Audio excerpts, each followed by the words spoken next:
Hey, this is Giang Nguyen, and you're listening to the Immi-Wealth Builder Podcast, where we celebrate incredible immigrant success stories, share proven strategies, and give you actionable steps to build your wealth, freedom, and a lasting legacy.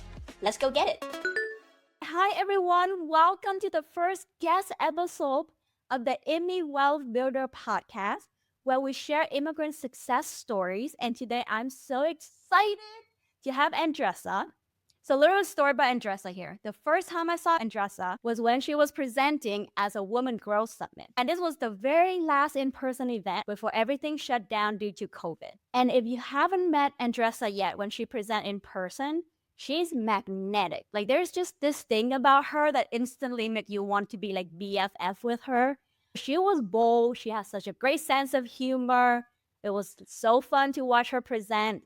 And she gave me so much courage. She would really like be yourself. She showed up boldly and she's been an inspiration for me ever since to really just take up space, to be out there.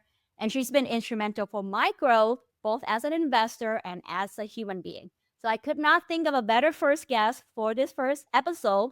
And I'm so excited to chat with her about what she's been building. So with that, Andresa, take it away. Share with the audience a little bit about your origin stories. How did you come to the U.S. and what did you do?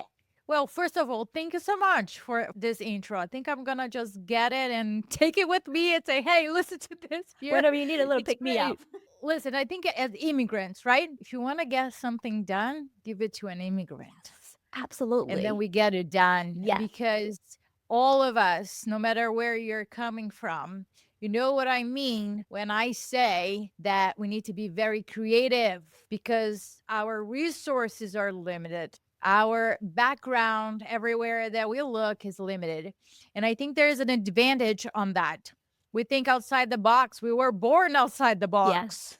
So we have no other way of thinking. So we were trained to think outside the box. Mm-hmm. And then when we come to the US, it becomes a playground. And I want all the immigrants that are listening here that they embrace the power that they bring to the table, right? I don't want your accent to hold you back from investing in real estate or doing anything that you might think, people might not understand. Listen, I barely can speak English, okay? I make mistakes every single day and I probably kill the English grammar, but I continue getting my message across. Mm-hmm. And I encourage all of you that are listening to own who you are. Investing in real estate is a piece of cake when you need to migrate to a brand new country with a new culture and so many different new things, right? I was born in Brazil, came to the US for my master's degree. The goal was just to come, get the knowledge, go back.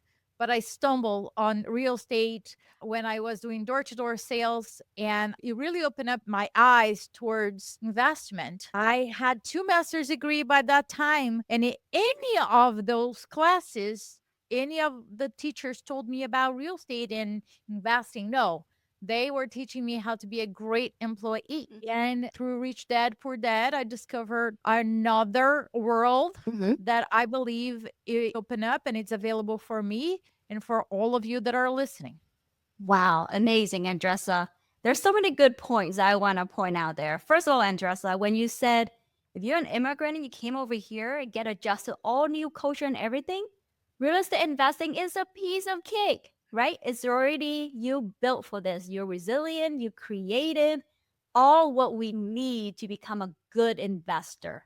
So I love that piece. Definitely take that piece with you for all the audience listening. Now, the second piece I want to dig a little bit deeper into is that you came here and by that point you had 2 masters, right? A lot of people might really be able to relate to this. As immigrants, a lot of us are taught to go get good degree and get a good high paying job and be a good employee. And then that seems to be it. You also mentioned you were doing door-to-door sales and then real estate. Tell me more about that story and how that mess. Yeah. So here's what happened. As you mentioned, right? My parents, my family, my surroundings, my environment trained me to think that you need to get degrees and that will give you a better job. Yeah. that will give you quote unquote stability. Yeah. And then when I came across the book and started researching more about investment, Yeah. I felt pissed, first of all, Yeah. because I spent 75,000 on one master's degree that I Mm-hmm. paid cash. Poor Andresa did not understand the power of credit cards or anything else, so I paid cash. Anyway, I think that there is a transition between an employee mindset Mm-hmm. and entrepreneur mindset. An employee mindset will believe that a high paying job brings security. That for me is super risky because my time is laying on the hands of somebody, and that somebody is telling me what should I do with my time Yep. and how much I should get paid by that. Yep. I understood when I graduated that I needed sales experience, Okay. which I haven't got from any class or anything. Mm. So I thought, let's get a sales trainee job and then go from there. And Wow. I chose door to door. How Great naive. pick, Andres. The hardest one. How naive. While I was doing my master's, I made that decision. I don't know what I was thinking. I think that I'm glad I did. It was, and it is still up to this day, one of the hardest jobs that I've ever done. And one of the most important, forget about master's degree, go to the door to door that you're going to learn much, much more. Mm-hmm. I learned the power of systems, the power of numbers. Wow. Okay. I knock on 65 doors per day Wow. and got into 5 close to business owners. Amazing. I worked for Verizon and it was business to business. So I had to be a report with business owners in a heartbeat Yeah. or get my face slammed. Get the hell out of here, right? All that good stuff. But in that piece, I had to recoup very quickly. I needed to reset my emotion. Wow. Otherwise, I couldn't show up with that face next door, right? So I learned a lot Wow. about the resilience and how we can all overcome. But real estate, it was really a brand new world to me. And I think a lot of immigrants that are highly educated might see their education as their full potential. And I think that real estate opened up a completely new world for all of us. Yeah, for sure. So you're doing door to door now, which definitely help you train your sales skill. Your boldness was definitely showing up there. Your ability to just stay accountable doesn't matter what the result, right? You gotta meet the certain numbers a day. I remember you mentioned you read Rich Dad Poor Dad that help you get the mindset of okay, not an employee, entrepreneur, business owner is where it's at. Tell me how you got into your first real estate investment. I chose to pay for my education versus pay for my mistakes. And I think that sometimes there's no right or wrong. Some people learn as they make the mistakes, as they go through the investments. I needed to learn. I have 2 master's degree. I needed to feel comfortable learning and then taking some action there. And I took a lot of courses. I really wanted to understand how people analyze the market. First, main goal. I Okay. need to analyze the market as the palm of my hand. So when a deal comes along, I can know for sure and feel confident that that deal fits my criteria and I can move forward. I remember very vividly attending those seminars and courses. And there was a man that stood up and he said, I've been taking those courses for 2 years and I'm almost ready to pull the trigger. I looked at him and I'm like, that will never be me because I cannot afford to spend 2 years just getting ready to get ready. I needed to make it work. I put my money in the line. And then my first property was my primary house that got rehabbed, overpaid for it, but that's okay. Part of the process, right? Overpaid for it, got an appraisal report that was lower. Appealed the appraisal report. I was able to raise the equity 25,000 and a total of 68,000 I was able to pull out as a HELOC, and that's $68,000. I was able to make another investment and do the same thing, do a BRRRR on those because those were investment properties and continue. But that was my first deal. I love that. A couple of things I really want to highlight there as you share your story is the power of education is important, right? As investors, of course, everybody has different process, but we also have a certain risk tolerance, right? You can pay money either way, either through expensive mistake or through education. And that's what Andresa chose to do. And the other thing I also want to point out is that you can learn as much as you can, but that cannot be the thing that hold you back from taking the action, right? There's a lot of things that you can learn through education. And then there is a moment when you got to take what you say, put your money on the line, and then I still learn as you go. And I love that story you share about increasing your appraisal value. That was so important to get you that cash to move on to the next property. And that's probably something that I'm not sure if you learn about that, or that's something you probably like, well, this is the next problem. I just got to solve it. I was actually very ignorant when I got.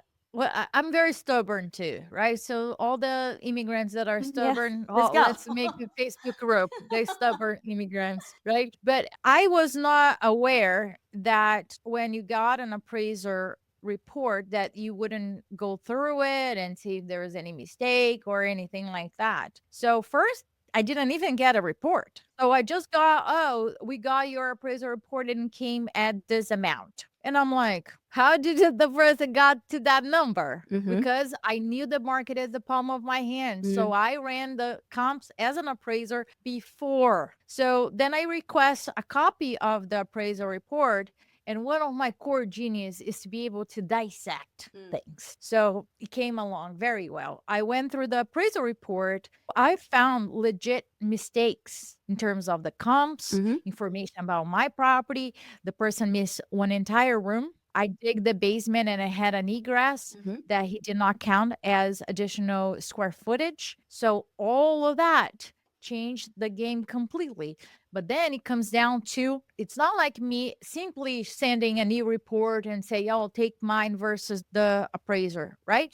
That doesn't work like that. The financing company and the appraiser need to take in consideration what you're doing and then make a decision. And then they will tell you, listen, we stand by the appraiser or we're going to make changes. All of that comes back to the door to door. I build report with appraiser and I build report with the finance department. That allows me to have a higher power when I'm talking to them because we already have that report. I always prepare to appeal no matter what. Then if it happens, great. If it does not happen, great, even better. Awesome. Love that. One thing I definitely want to point out there is what Andresa said, use your strength. Her strength is to dissect things and to be able to build rapport, right? She built those strengths from previous experience, totally unrelated to real estate. So if you're new to real estate, if you're new to entrepreneurship, even if you're brand new, understand that you have strength from previous experience that you can leverage to build your empire in whatever journey you take on next, right? So, Andresa, I want to pivot a little bit because you mentioned at this point, right? You start your investment, you start education. You know what you know. You don't know what you don't know. And there's a lot of things that you don't know that you don't know.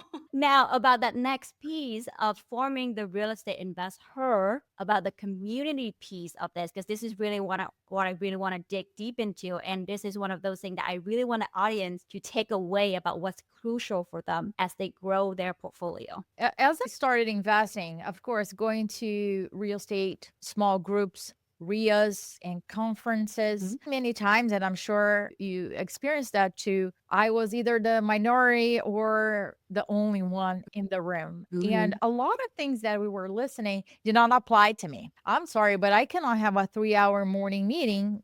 I have a child. I have things going on. It took me a lot to get to this conference over here. So why am I seeing you all over again talking about the same subject that you talked last year? You might be wearing the same outfit that last year too, because I can't recognize. So I was like, where are the powerful women that I know? So in 2000, we were attending a conference in Philadelphia. Boring presentation about the economy on stage. And I looked around and I'm like, why aren't you on stage? I text one of my real estate investors, why aren't you on stage? You could be talking, you could be giving a little flair, a little flavor. you know a lot by your experience. Why aren't you there? He's like, why are you there? And then we started a chat. I was like, why aren't you there? And then from that, we had a lunch, and we have a picture of that lunch. We had 2 tables and a total of 10 women out of the entire conference. And then we were asking, where are the other women we know?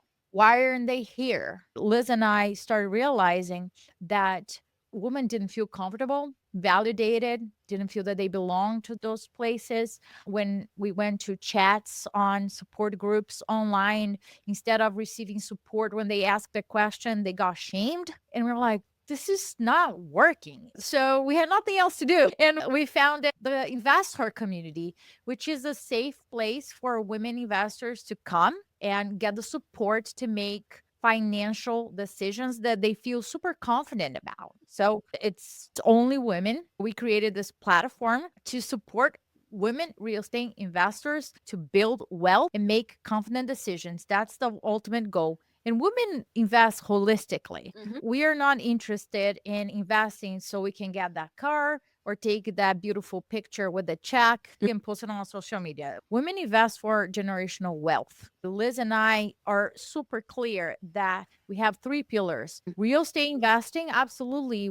You need to understand and gain the knowledge, but you also need to focus on building a sustainable business. So business skills, leadership is crucial. And the third is your mindset / self-care. We do believe that your brain can be an asset or can hold you back. And if you don't take care of yourself, if you don't invest in yourself, it's not going to be good for anybody, including you. Generational wealth is great, but we also stand for you to live your best life. So it's a combination of those 3 pillars. Wow, amazing. I love that, Andresa. And the Real Estate InvestHER is now a global movement. And you guys have grown it so much. I started joining in Real Estate InvestHER right around COVID. And that was where I got to meet so many wonderful women, badass women doing amazing things who are also so giving. And I love the 3 pillars that you talk about. Ultimately, at some point, the money is a number. What we have found is that a lot of people focus on getting the knowledge, right? However, they're obsessed on getting all the knowledge. Women feel, oh, I need to know everything before I take the first step. No, you need to know enough to take the next step. And then the next step. The key is to surround yourself with other women who have already done what you're doing so you can bypass the learning curve. That is the ultimate goal. So we believe that knowledge plus community equals confident action. That is the key for us versus, oh, let me do another course. Let me listen to another podcast. It's time to take baby steps. And based on your risk tolerance, on your goals, what you're looking to do, the longer you delay the first step, it's really unlikely you ever take that step. Absolutely. That is so crucial. When I bought my 42 unit foreclosure auction, that's how I grew so quickly because there's no way I could learn about all this ahead of time. But exactly what you say, Andresa, do something and wait, I'm stuck. Now, what do I do? So I go ask people. They give me advice. I go take actions on those. And I'm like, oh, great. Now I did that. Now here's the next question. Go ask and keep going. That really helped me get out of that analysis paralysis. I just keep taking that next action. I want to emphasize what you're saying about asking for help, right? Because women I don't want to bother them. They already have so much on their plate. I don't want to feel that I am not doing it. All we ask you is to do your part. It's very difficult when we see somebody come into our Facebook group community and say, what market should I invest? That's very broad. That you don't get responses from that. You will get responses if you say, hey, I am analyzing market A, B, and C. This is my strategy. And I have took in consideration those factors and I'm getting stuck here. What would you guys recommend? So meet in the middle and always ask for support. Why? because we created this community for women to do that. True. So we want women to raise their hand, ask for support. And the more that you accept the support, more you also give support. So it's like a give and take. Women love to help, Yes. hate to ask for support, right? Love to help Mhm. and don't ask for support. So it's something that we need to unlearn as well as we grow, is to Absolutely. accept support from other women and continue requesting support from other women as well. Yeah. One of the advice that you have given me was Ah. to practice the asking for help muscle. Yes. So you told me like, hey, you just got set your goal, right? Just like that door-to-door sales experience. Every day you have 3 things that you got to ask for help. So just keep practicing that muscle.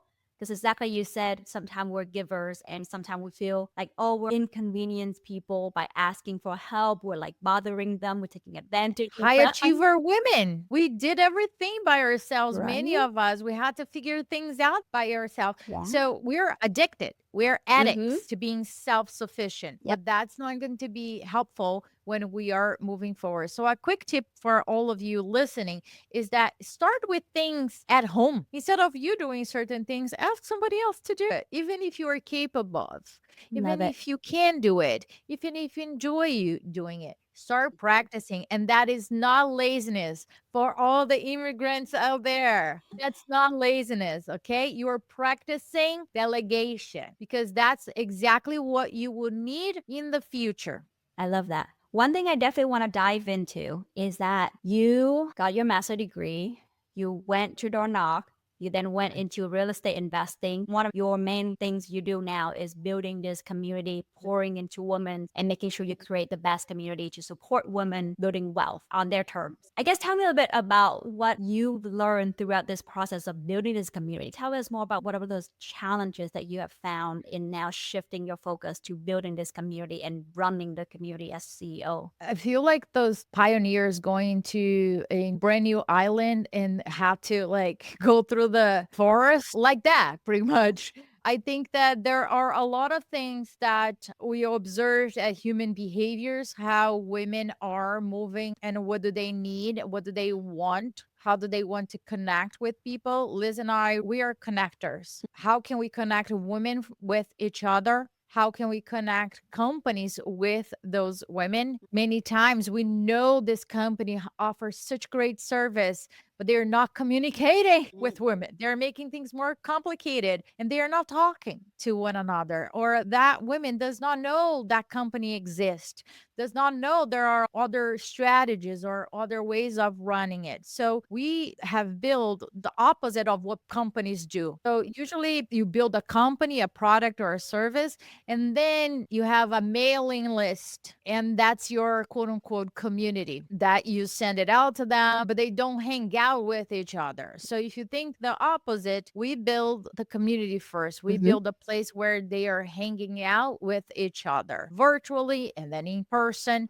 And then we're like, oh, this is becoming a business. Oh my goodness. Right now, we need to build systems and process and build a team behind. One of the biggest frustrations for women was they want to connect with one another. They want quality of connections. They're tired of going to conferences and being at the networking event at the bar and talking to so many people. And then they're like, I think 1 or 2 out of those 15 that I talked to, I want to have a further conversation. But then you lost your time completely. And then there is a disconnect. What we saw is an opportunity to create a platform for efficient networking. I don't know about you, but I really hate to go through many platforms. Let's say I meet somebody. How do I vet that person? How do I know if that person is legit? I go to the Facebook group and there's like pictures of the family, the cats, the dogs, the animals, and all of that, right? And then I go to that person's LinkedIn and I saw where they went to high school and some certain degrees over there. And then I cannot have like, I need to know your real estate experience, where you're investing. How long have you been investing? If there is a connection. So we were sick and tired of it. So we heard the community too. And then we built a platform. called Investor Plus, where women can create a very customized profile, find other people by location, by experience using AI. And I think that as we are growing this community, we are more independent of social media platforms and we can really own and grow our community as we wish. Wow, I love that. One thing that I really heard when you share the story is one, you really listen to what is needed and what is wanted. And then that help guide you on what is the next things to create, right? That's how you guys first started the Real Estate InvestHER in the first place. And then you listen to the community and then you're like, okay, great. People need somewhere to really have a connection. And so the platform now came into place. I think that's a really great takeaway that people can take no matter where they grow. Even for sponsors and companies, right? We Yeah. hear the community what women want. I'll give an example. We did a research with our community and like a higher percentage. The number one frustration that they mentioned was communication with their financing company. That women had to follow up with them. What they really wanted is the financing company to lead from day one to the closing, remind them if needed, and follow through with everything. So when we gave this to a lot of companies, they're like, wow. I was like, you need to say this out loud. What is Interesting. your process? You have a checklist. We love checklists. I love You that. were saying that you have dedicated person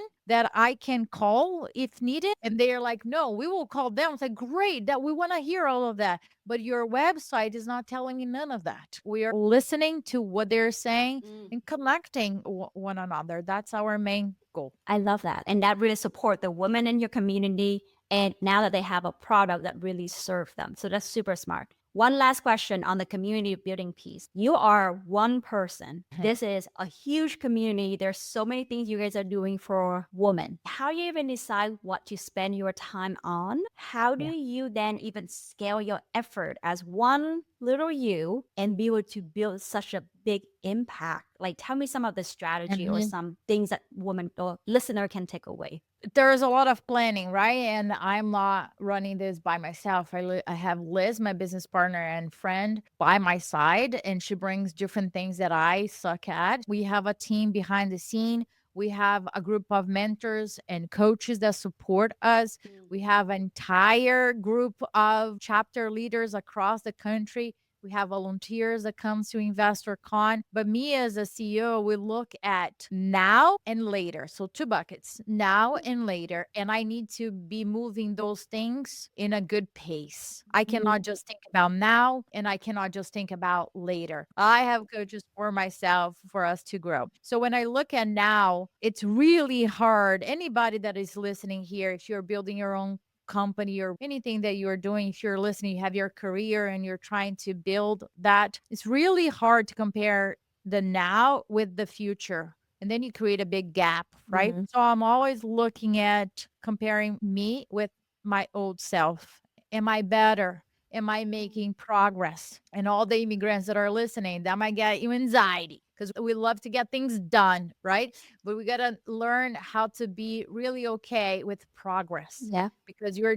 doing such a large scale that the progress is more important than to get it done or getting perfect. The progress that my focus is. And the later is really like planning what is going on with the industry, with behavior, how people are consuming, what women really want, where are the gaps, where are the opportunities. That's where we spend a lot of time. And many times there's a high risk for us because, again, there's no book that we can follow. There are similar places that we can research and see it, but many times we're testing things out. Yeah, it's our capital that is in line, is our face, is our effort that it is in line, but we try to mitigate the risk as much as possible, but truly listening to the community and asking for feedback. What do you think about this or that? We have women that can tell us, no, I don't like that, but how about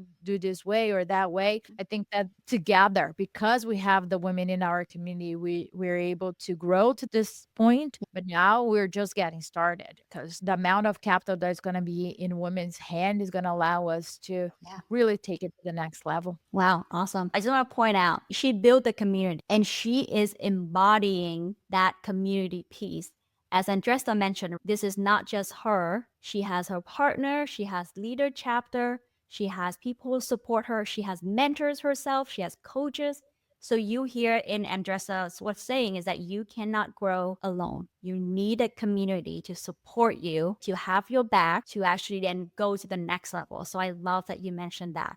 All right, random question. So typically we ask our previous guests to leave questions for the future guests. Since you are our first guest, I ask your friend, Chat, or ChatGPT, the listeners. Love it. Love chat. Okay, your question is, among the things that you own, what are something that you treasure the most? Oh my gosh. I came across that answer recently with the tragedy that happened in California with the fires, January 25, for those of you that are listening to this episode now. People left their houses and couldn't carry much. And then I thought to myself, I'm an empath person and I suffer with people. So I went to the rabbit hole of putting myself in that situation. And I asked myself, okay, if I were to leave this house that I treasure so much, what would I take besides my son and my dog? What else would I take? And it came to me, there were like three pieces of picture. My dad and my grandparents already passed. And in the past, we didn't have electronic pictures, right? So I have physical pictures of them.